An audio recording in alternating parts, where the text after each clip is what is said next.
We could not be happier actually with how things turned out. Hey, my name is Arun. I live in San Francisco and we just finished a full house remodel with EDRI Construction. We ended up finding EDRI Construction on Yelp. In the end, we probably contacted about 15, 20 contractors.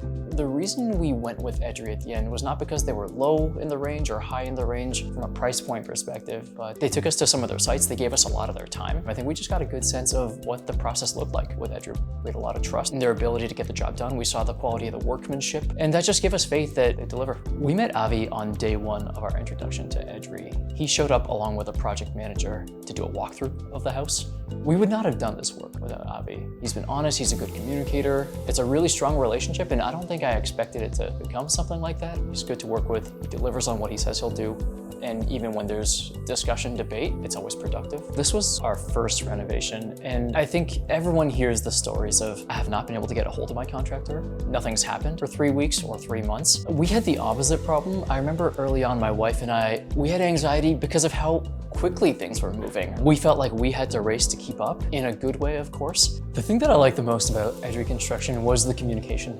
We had a very lively WhatsApp group that all hours of the day we would use to communicate around the project. Their office was in our neighborhood, so we would pop by. I could always count on them to be responsive.